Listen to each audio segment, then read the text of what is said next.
In a planet known as the Motherworld, the royal bloodline ruled for thousands of years, but eventually their lust for power caused them to consume everything in their world. They decided to send their armies to conquer other planets and expand their empire until one day the king and queen were assassinated. The conquered planets wanted to use that chance to start a revolution, so Senator Belisarius stepped up and declared himself the new regent. Then he sent out his most brutal soldiers to crush all rebels without mercy. On a planet called Velt, a small settlement of farmers is going through their daily chores when suddenly they see an empire ship in the sky. Cora is a war orphan and immediately recognizes it, so she rushes to ring the town's bell to warn everyone. Village leader Sindri gathers the locals to discuss how to proceed, and farmer Gunnar thinks they should welcome the soldiers because they'll buy their grain at triple the price they offer in the city. Cora immediately disagrees, explaining that the empire just takes everything they need by force and only leaves destruction behind.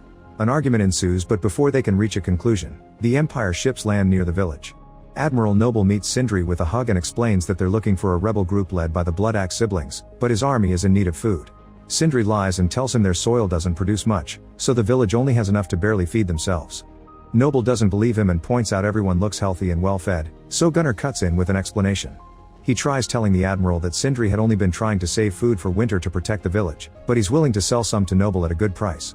Furious over being tricked, Noble grabs his cane and proceeds to beat Sindri up to death. When Sindri's wife tries to approach him, a guard uses a glowing blade to kill her too.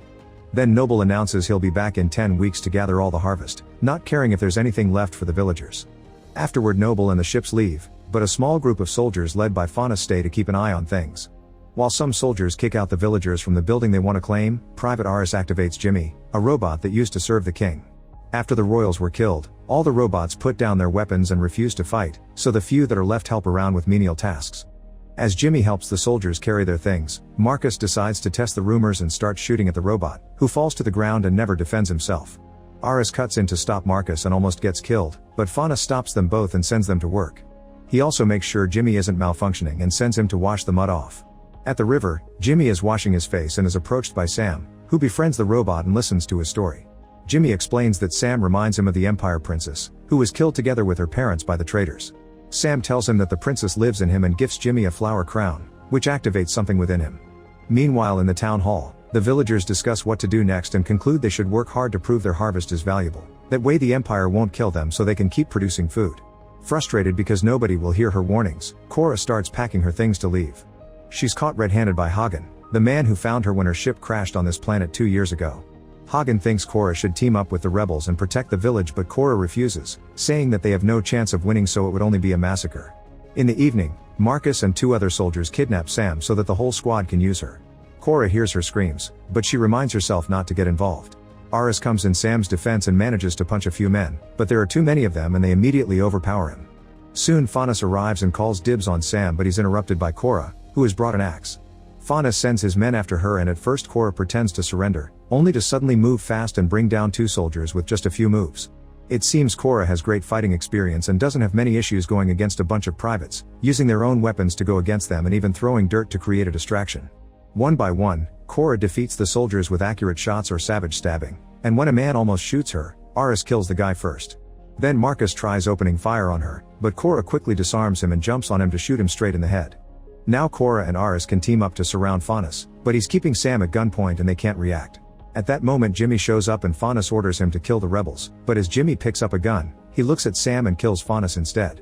Afterward Jimmy runs away and the townspeople arrive just in time to see Cora kill a soldier that was still alive. She announces she will help them fight, but first she'll have to gather more soldiers. In the past, Gunnar sold some of their harvest to the rebels, so he'll take her to the city to meet his contact. Before they leave, Hagen gives Cora the special gun he had found on her ship. Cora and Gunnar ride for a while and stop at night to make camp, so Cora uses the occasion to share her story. When she was 9, an Empire army led by Belisarius attacked her home planet, causing death and destruction in every corner.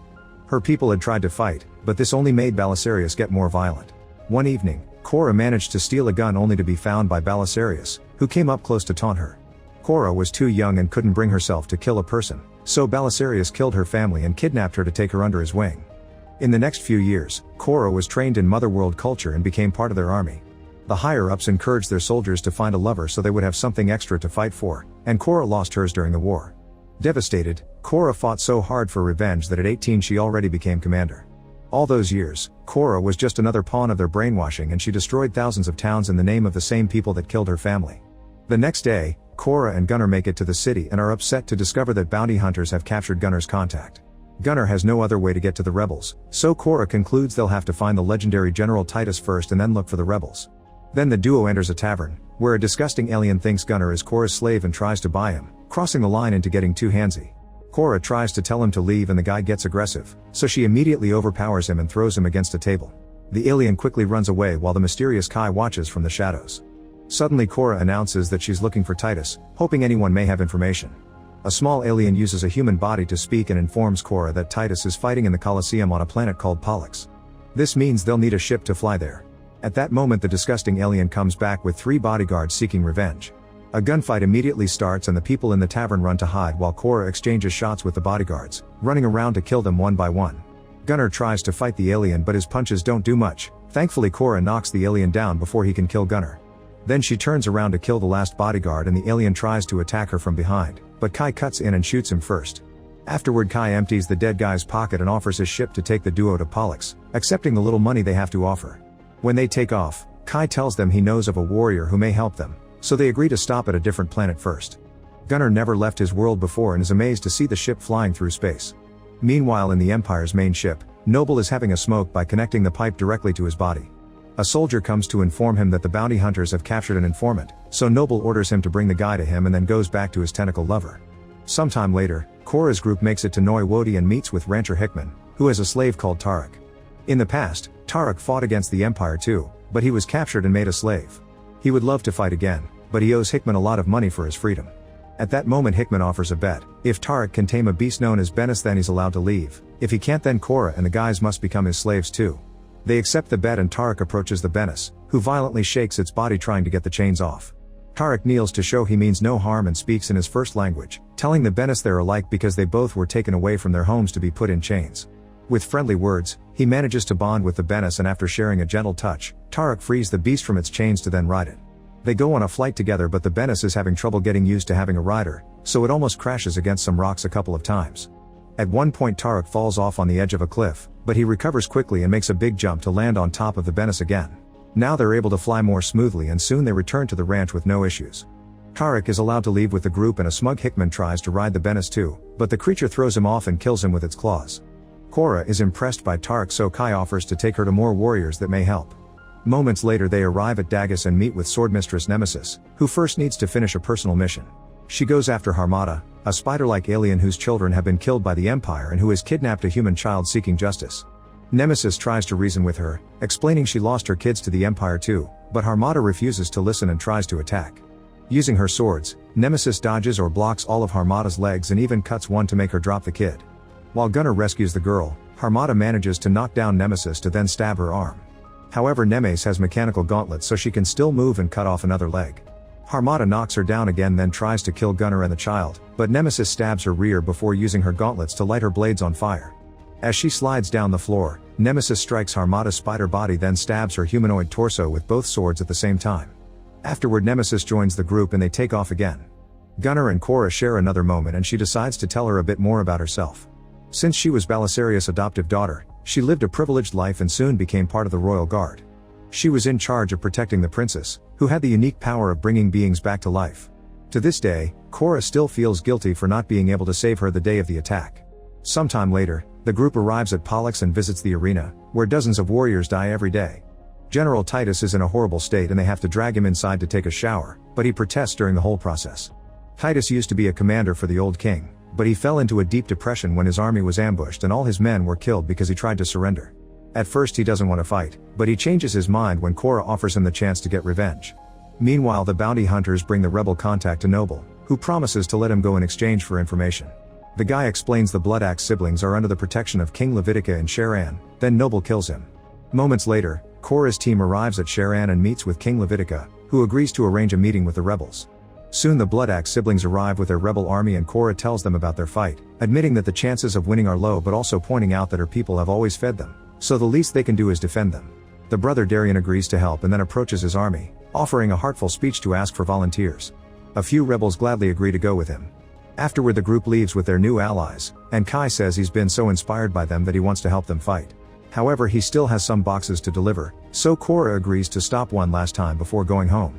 Shortly after the group leaves, Noble and his men find Levitica and destroy his kingdom. Levitica refuses to cooperate, so Noble kills him with his cane. Then while the army finishes blowing up the area, Noble gets a message telling him where to find the rebels. A few hours later, the team arrives at Gondoval and helps Kai unload the cargo on a bridge.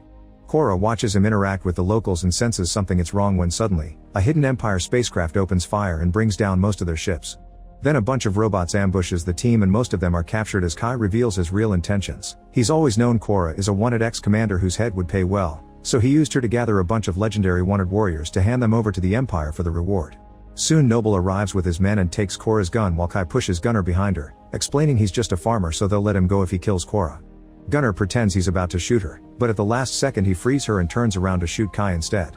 Korra immediately jumps on a guard and knocks him down to steal his gun, then she runs to hide as Noble's men open fire. She tries her best to fire back and blows up a box that causes a huge explosion, pushing all her enemies away. Gunner uses the chance to free all the other warriors and soon Nemesis is slashing people with her blades. Darien pushes a soldier off the bridge and orders his men to gather the few ships that manage to survive the attack.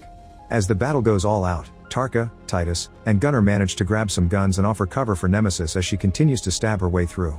At that moment, Noble orders his hidden spacecraft to come out, and it immediately opens fire on the rebel ships. Desperate to save his men, Darien grabs a metal bar and uses it to beat up soldiers as he makes his way up the bridge to then jump on the enemy ship. Unfortunately he fails to stab the pilot, who dodges the bar and shoots at Darien. However, Darien tries again and this time manages to kill the enemy to stop the attack, but he also dies in the process. His body drops on the controls, causing the ship to slowly start falling toward the bridge. Furious, Korra leaves her hiding spot and runs through the bridge, shooting random soldiers as she makes her way toward Noble. At that moment the ship falls and destroys most of the bridge, but Noble manages to save himself by landing on a floating platform. Suddenly Korra appears behind him and a hand-to-hand fight begins with both Korra and Noble throwing punches without mercy. After exchanging a good amount of hits, Noble punches Korra off the platform, and she manages to hold onto some rope at the last second. When Noble disconnects the rope, Korra holds on with her hand then uses the rope as a whip to make Noble fall before climbing back up. The fight continues and Korra uses the rope to block Noble's cane, finally breaking and using a small piece to stab him in his leg. Noble tries to keep on fighting but he's weak now, so Korra breaks his arm and uses the cane to stab him in the chest before pushing him off the platform. Afterward, Tarek uses more rope to pull the platform over to the bridge and rescue Korra. The rest of the team has survived and they leave together to return to Velt, where they get ready to defend the farming community in the future. Nearby, Jimmy watches them while wearing a curious crown.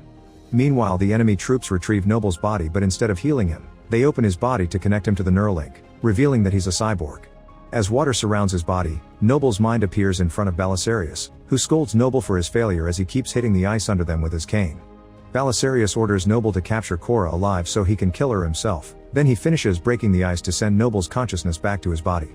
The doctors don't sense any kind of brain activity, so they have to give him an extra strong shot to revive him, making him scream awake.